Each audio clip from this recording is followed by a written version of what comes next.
It's time for business news with Ari Rabinovitch. And Ari, let's start with some restaurant news. It looks like Red Lobster is back, at least for now. And that comes as good news to me, at least, Melissa. Same so, here. yes.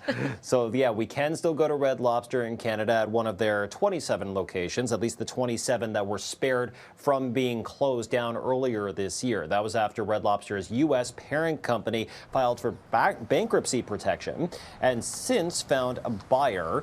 And that would mean that basically they are able to continue operations, the restaurants that are still open, because they have a new restructuring plan. And that restructuring plan, a Canadian court just approved for all of those Canadian locations. So basically, there's going to be a new CEO added as part of the plan, a bit of funding pumped into it, but this means that the deal will close later this month. Really what it all boils down to, no pun intended, Melissa, is that we can still go to Red Lobster in Canada. At least for now, it does buy us some wiggle room. So bring on the endless shrimp and, of course, the biscuits, which everybody loves. Hey, a win's a win.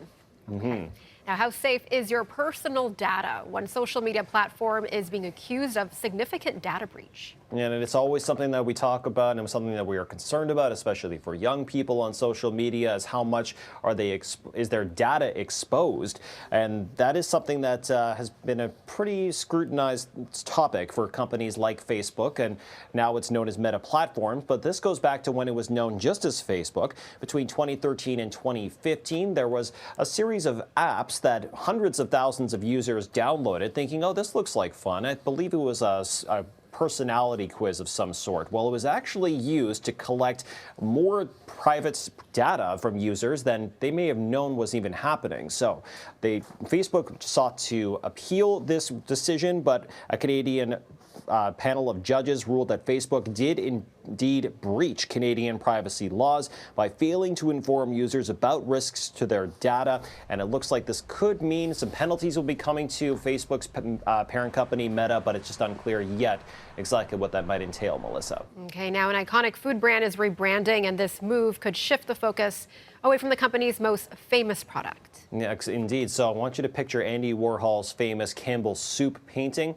That's not going to change, of course. It's a masterpiece. Right. But what it represents, well, things look like they may be changing. So Campbell's Soup Company, that's what they're known as right now, wants to change their name to just simply the Campbell's Company. And it's part of their new plan to expand and sort of revive growth within their business, because they've seen some dwindling sales, if anything, as many consumers pull back on spending. Your classic can of Campbell's soup, for instance, many are opting for cheaper alternatives. And Campbell's doesn't just make soup, of course that's one of their main products, but they also make a lot of snacks, for instance, like goldfish crackers. And that's actually something they want to lean more into and try to get a little more growth in the snack sector.